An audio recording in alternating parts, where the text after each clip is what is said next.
Глава 17. Вера и веревка.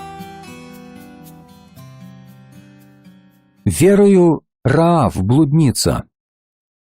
Библия прямая книга. Она называет вещи своими именами. Она называет блудницу блудницей. Иисус сказал, что изгнал из Марии Магдалины 7 бесов.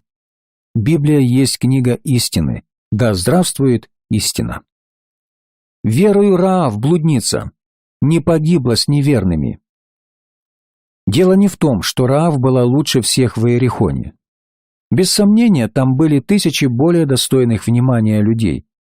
Но она стала тем, кем она стала, благодаря своей вере. Весь город презирал Бога и поклонялся идолам. Но Раав не хотела слепо поступать, как другие. Она отличалась от других жителей Иерихона. И когда город был разрушен, ее дом остался цел и невредим. Остался бы стоять твой дом, когда бы все другие упали. На каком фундаменте ты построил его? Раав строила на вере. Библия говорит, что она спаслась через веру, а не с помощью разума или денег. Нет, ее строительным материалом была вера. Я дал такое название главе из-за веревки, которую Раав спустила из окна, чтобы израильтяне могли узнать ее дом. Это была красная веревка. Кто-то сказал мне, что она символизирует кровь Иисуса Христа. Вера избежала одной участи с неверными. Тебе не обязательно умирать вместе с обреченными. Тебе не обязательно идти в ад с потерянным поколением. Тебе не нужно мучиться от болезней этого поколения, так как Библия говорит, ранами его мы исцелились. Да, ты должен иметь веру, должен противостоять дьяволу, должен сражаться, но ты победишь. Вера – это чудесная вещь. Раав не погибла с неверными. У других просто-напросто не было веры. Если бы она была, они открыли бы дверь и впустили израильтян со словами «Добро пожаловать! Мы оставляем своих богов и хотим служить только Богу и Иегове. Мы будем вашими слугами». И положение немедленно изменилось бы. Стены иерихонские не упали бы, раздавив его жителей. Но народ не захотел. Люди верили в свои силы, верили своим идолам и хулили живого Бога. Когда израильтяне 6 дней ходили вокруг города, они смеялись над ними, называя их ненормальными.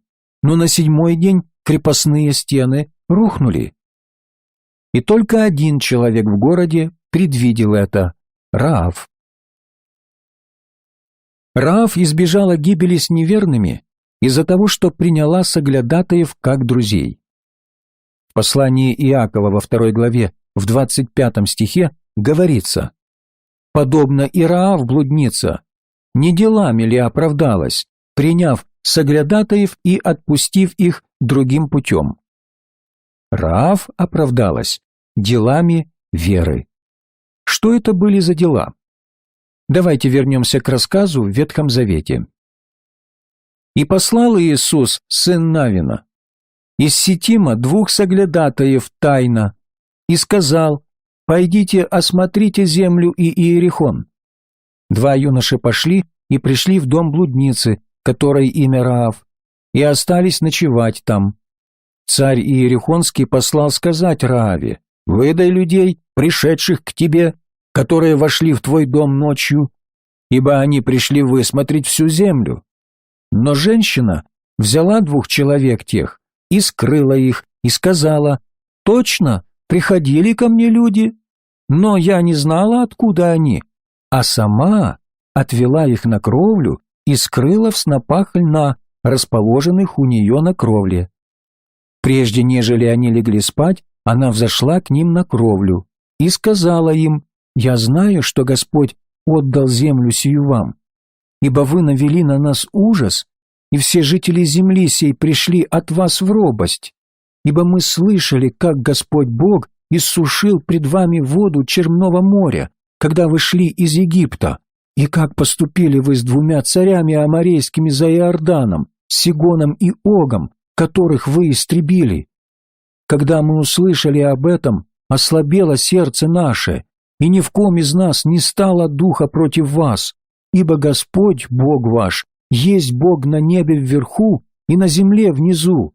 Итак, поклянитесь мне Господом Богом вашим, что как я сделала вам милость, так и вы сделаете милость дому отца моего, и дайте мне верный знак, что вы сохраните в живых отца моего и матерь мою, и братьев моих, и сестер моих, и всех, кто есть у них, и избавите души наши от смерти».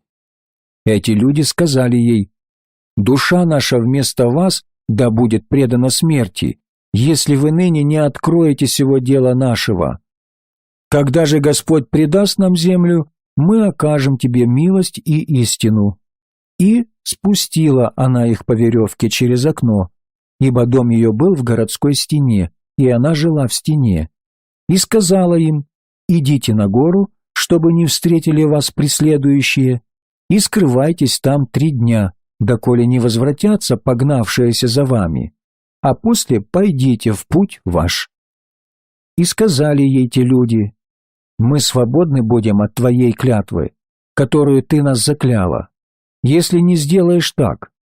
Вот когда мы придем в эту землю, ты привяжи червленую веревку к окну, через которое ты нас спустила, а отца твоего и матерь твою и братьев твоих и все семейство отца твоего собери к себе в дом твой».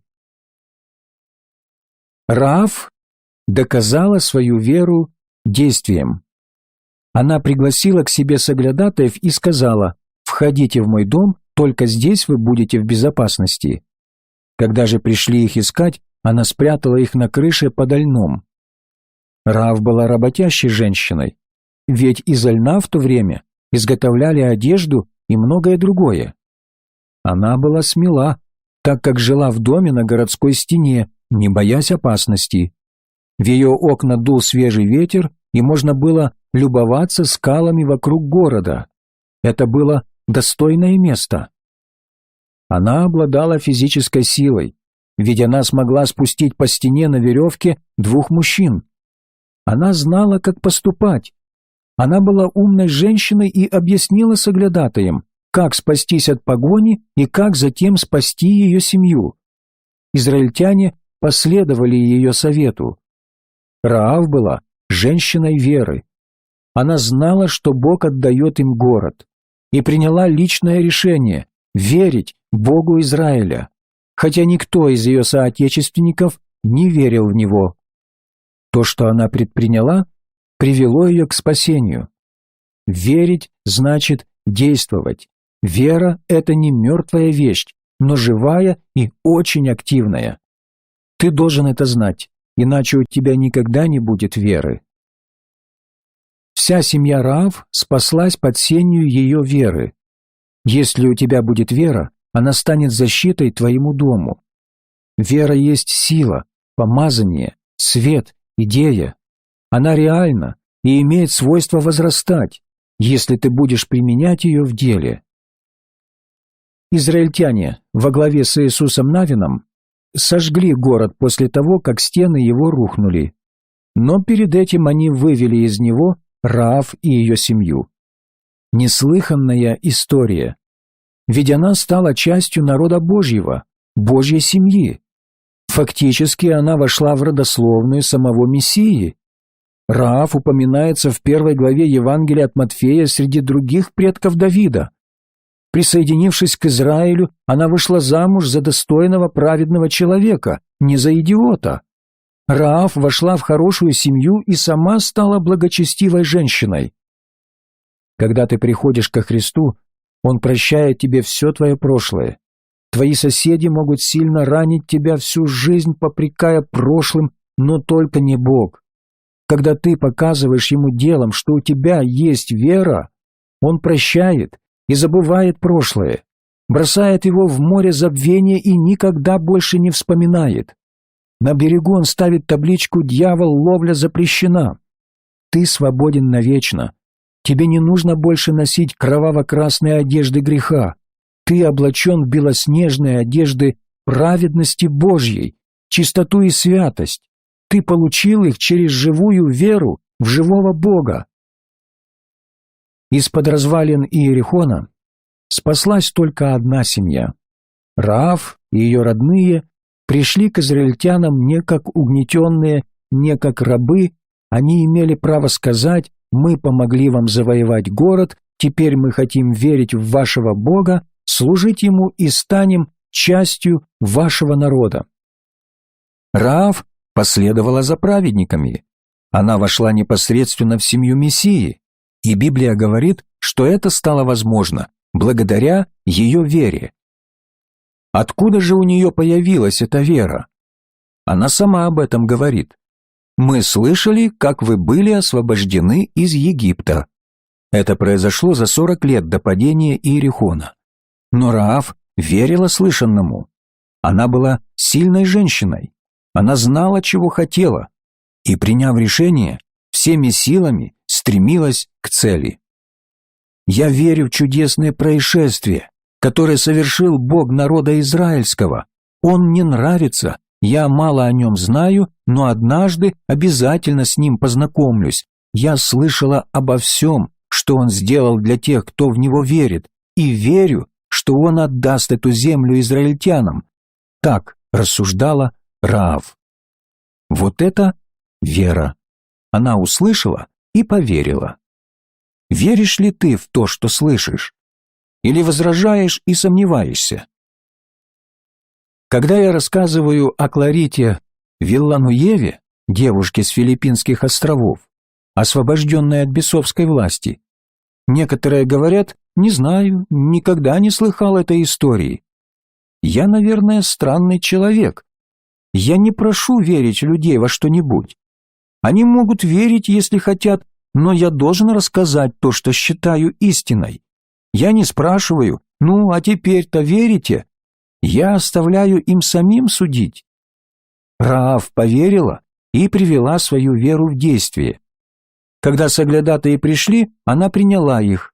Она сказала: «Я принимаю вас, я вам верю. Вся моя жизнь зависит от этой веревки. Если они найдут вас, то убьют и вас, и меня. Но они вас не найдут, я спрячу вас на крыше подо льном». Ты скажешь: «Но она лгала». Да, в то время она не была богобоязненной женщиной, но стала ею, когда получила свободу. Народ Божий научил ее 10 заповедям, ей объяснили, как жить праведно, но тогда она только знала, кем хочет быть, знала, так сказать, церковь, членом которой хотела стать, знала людей, среди которых хотела жить, и знала, как осуществить свое желание. Раав спрятала мужчин и позже опустила по стене на веревке на свободу. Она сказала: «Я отпускаю вас, а вы дадите мне место среди вашего народа». Раав получила гораздо большую награду, чем та, на которую она надеялась. Ей достаточно было стать служанкой. Но щедрый Бог предусмотрел для нее другое.